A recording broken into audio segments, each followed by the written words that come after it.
All right, guys, this is going to be my update for you on the quick scheduling meeting that we just had with Megan and Katie regarding sixth grade scheduling and things like that. I just wanted to give you guys a quick update, but I didn't feel like writing out or typing out all these notes. So this is how you're getting it from me today.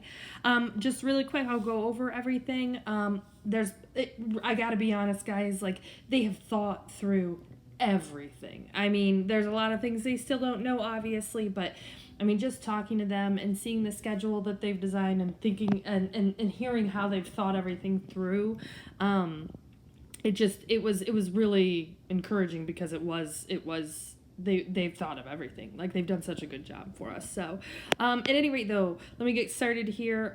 Because of cleaning of buses, this is all stuff that they're going to share with everybody. But I thought I'd give you guys a heads up, so that you were, as informed as I was at this point, as of, what is it? I don't even know. Wednesday the 19th at 3:36 p.m. This is how it stands. So we are losing 20 minutes of instructional time at the end of the day because of how they have to sanitize buses. To alleviate some of that loss of instruction, we are going to have eagle periods only be 30 minutes long. So that'll give us a little bit of time back there. So the way that our schedule goes, and I will actually attach a picture. Actually, I think I can actually show. Well, anyway, I only have a picture of the R-Wing 6th grade schedule. But basically what you guys need to know about our schedules right now is that the kids are going to arrive at 7:45. They're going to have their related arts classes in our building. So they're not going over the middle school anymore, but they're going to arrive at 7:45. Their school day will go from 7:50 to 2:20. We're going to have about 75-minute blocks, and we will end up also with the first lunch because the first lunch has to be spaced out. Obviously, lunches have to be really spaced out because of cleaning and things like that. So they gave us the first lunch because obviously those 4th and 5th graders are coming in even after our kids. So our lunch will be at 10:20, it looks like. I don't think I wrote that actually down anywhere, but that was the time that they were giving us. So 6th graders will eat at 10:20. From there, though, obviously they said like snacks are going to be okay in the room as long as we're hand sanitizing before them because kids are probably going to be hungry in the afternoon with such an early lunch. They are hoping still that 2 times a month that we will have a staff meeting from 8:20 to 8:50. I had to make sure that I checked the staff contract day just because with all of those different changes, I was kind of confused about when I needed to be there and everything. So it looks like the teacher day will go from 7:50 to 3:20. So it just adjusted a little bit, that 10 minutes earlier and 10 minutes earlier release for us as well at the end of the day. But just make sure you're planning on that 10-minute earlier arrival because that is what our 6th grade contract's going to be looking like. Let me think. This time here where all of this is, that's where they're talking about with the kids will actually start, their related arts at 7:50. They will then go 7:50 to 8:45. Okay. The expectation that is going to be put forth from our admin is that those middle school related arts teachers are doing a supervised, mask break and hand sanitize, wash hands, whatever, blah, blah, blah, after their related arts class ends before they are released to us. They will come up then at 8:50.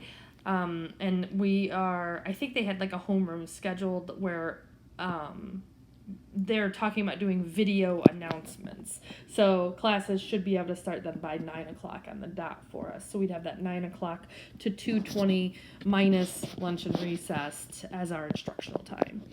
I asked about libraries, classroom library. It is okay for kids to borrow library books from us. The school library is also going to be working.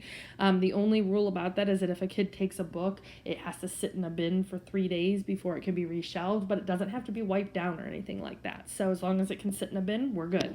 The other thing, you don't have to, that's a note to myself there, but this, Katie said she had just met with Angie Lewis about our school library, and she's got a lot of really creative ideas about how she's gonna like she's set up an electronic browsing system and different things like that, so that she can come to the classroom, maybe during Eagle period or even during our language arts classes if we deem so. But yeah, so that's something that's still in the works as well. We will be having department meetings since our kids are leaving at 2:20 and our contract day ends at 3:20. That last hour of the day is going to be reserved for, well, it actually ends up being about 50 minutes because obviously we will be helping with the buses like we have in the past. So from 2:20 to like 2:30, I think that's how it works, or either, yeah, I think that's how it works. I'm sorry, then I'm stumbling now, but we will still have like our bus duty like we had last year. So Katie said it just made sense to continue, what we've been doing in the past at that point in time. So also, I will be sending out an email to you guys to determine what days of the week we want to use that hour after school. I would like to propose that we're meeting at least 2 days a week because I know that we've got a lot of holes in our curriculum plan as far as the writing that we wanted to add on and kind of supplement the reading unit with. So I would like to propose we meet at least 2 days after school. But I also want to be cognizant of the fact that that you guys sometimes need to scoot out of there and things. The nice thing is it's a full 50 minutes, so that also we don't have to be as hurried, I don't feel like, and that's nice. Going to the next page. Oh, they don't have to eat in the classroom. That is absolutely fantastic. Now remember, guys, this is as of right now, today, Wednesday at 3, whatever. But as of right now, the kids do not have to eat in the classroom, which is great because there was some clarification given about the distance and things like that, and they were able to figure it out so that kids could all eat and like go somewhere. But they will all be eating first and then going outside. That not only enables the custodial staff to do the cleaning that has to happen between lunches, but it also means that we can be a little more vigilant as far as us making sure that they physically wash their hands, not just sanitize, before they go to lunch. And then that way, right before they eat, they're washing their hands, because that is definitely like a hot button like time where we really should have them actually physically washing their hands. So each teacher can work, within our teams, we can figure out different places that teachers can take those kids to get their hands washed before they go to lunch. Down here, this was kind of just talking about, the concerns with kids and like going to the bathroom and being in the hallways and things like that. The thing that they were talking about there basically is just like, it's because they have masks on, as long as they're not dwelling, they're not like hanging out in the bathroom or hanging out and having a conversation in the hallway or whatever, walking past another person with a mask on and walking, in the lines, as long as they're distanced or whatever, seems to pose a smaller, risk to kids or whatever is what Katie and Megan were presenting to us. So they were just talking about how as long as we're telling kids, like, don't hang out, like, you go, you get your business done, you're coming back. So we'll just have to watch that. Oh, that's about our stairwell. We're the only ones who will be using that stairwell for those of us who are up in our wing. So that's kind of nice. There won't be any other traffic flow there or any other need for it. The orientation thing is something that people have been asking a whole bunch of questions about because it's very up in the air. Right now, as of right now, it is going to be virtual. It's going to be 2 times. There will be 2 times on one day that parents have an opportunity to see these virtual presentations.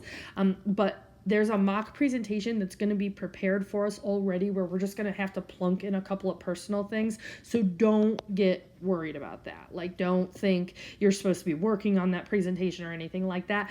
They seem to be super committed to giving us lots and lots of time during those PD days to be able to work with our teams and with our departments and be able to get ready for that orientation so that we're all ready to go. There were a couple questions we asked too about the whole first day of school thing, and it kind of, I'm anxious to get together and talk to, involve Kristen in the conversation, and probably Megan and that, but just to kind of talk through what this looks like for us. I know that as of right now, they only have us being hybrid that first week, but there is I don't know, maybe like a possibility, I guess I'll say, that they may end up saying that we'll do the first 2 weeks. So what would probably be best for us is if we end up having 2 weeks planned hybrid, but also having a backup plan in case we're not hybrid, or figure out a way to use our hybrid information, and get it in there. So I don't know if in the end that ends up kind of derailing the original schedule we had set up, like if we have to add some extra days in there or not, but that's something I definitely look forward to talking to you guys about. And that is it. So guys, just let me know. Make me stop looking at my horrible shelf of DVDs over there that never get watched. But at any rate, if you guys have any questions, let me know. I hope this was an okay format to do this. I just did not feel like sitting down and typing that all out again after I just sat and wrote it all down. So hopefully this is an okay way to do it. And if you got any questions, just let me know. Hopefully if I don't have an answer, I can find somebody who does. And if there isn't an answer, we can at least know that. Okay? Thanks, guys. Bye-bye.